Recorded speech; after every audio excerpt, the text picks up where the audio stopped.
గజ్వేల్ నియోజకవర్గ కాంగ్రెస్ పార్టీ నాయకుల కార్యకర్తల ఈ యొక్క సమావేశంలో నర్సారెడ్డి గారు మరి జిల్లా ప్రెసిడెంట్ ఎక్స్ఎమ్మెల్యే ఇంకా మా ముఖ్య నాయకులు ఎలక్షన్ రెడ్డి గారు రెడ్డి గారు దేవేంద్ర రెడ్డి గారు ఇంకా సురేందర్ మా ఇన్ఛార్జ్ మాజీ మున్సిపల్ చైర్మన్ పాప రాక్షారెడ్డి అందరూ కూడా పార్టిసిపేట్ చేసి ప్రధాన ముఖ్యంగా ఈరోజు ఇక్కడ కార్యకర్తలు నాయకులు మేమందరం తీసుకునే ఛాలెంజ్ ఏంటంటే భవిష్యత్తులో రాహుల్ గాంధీ ప్రధానమంత్రి రానున్న ఎన్నికల్లో ప్రధానమంత్రి కావాలి, మనందరి కోరిక నెరవేరాలంటే మెదక్ పార్లమెంట్ లో ఖచ్చితంగా కాంగ్రెస్ అభ్యర్థి అంత నీలమ్మను కూడా గెలిపించుకోవాలి. గజ్వేల్ నియోజకవర్గంలో బీఆర్ఎస్ మీద 25,000 ఓట్ల మెజార్టీకి కృషి చేయాలి మనం అందరం కూడా అని ఒక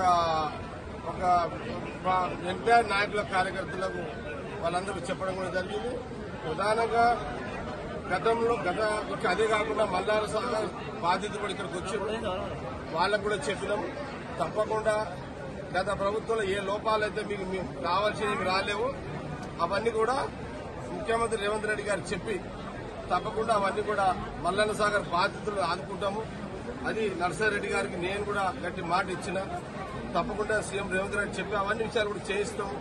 కానీ మేము కోరేది ఒకటే, గజ్వేల్ నియోజకవర్గంలో బీఆర్ఎస్ మీద 25,000 మెజార్టీ ఓట్లు కాంగ్రెస్ కి మా ఎంపికేస్తే మాకు కూడా రాష్ట్ర ముఖ్యమంత్రి మరి రేవంత్ రెడ్డి గారిని అడగడానికి కూడా బాగుంటుంది.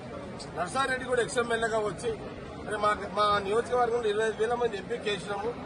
మల్లన్న సాగర్ బాధితులు కానీ లేకపోతే ఇక్కడ ఇంకా అభివృద్ధి కార్యక్రమాలు ఏవైతే కావాలో అవన్నీ చెయ్యాలి అనంటే కాంగ్రెస్ గవర్నమెంట్ ఉంది కాబట్టి చేయించే సత్తా మరి నర్సారెడ్డికి ఉంది. నేను కూడా నర్సారెడ్డి గారి కార్యకర్తలు కూడా చెప్పాను, మీరందరూ కసిగా పనిచేయండి, నియోజకవర్గ ప్రజలను కన్విన్స్ చేయండి, తప్పకుండా 25,000 మెజార్టీ బీఆర్ఎస్ మీద తీసుకురండి.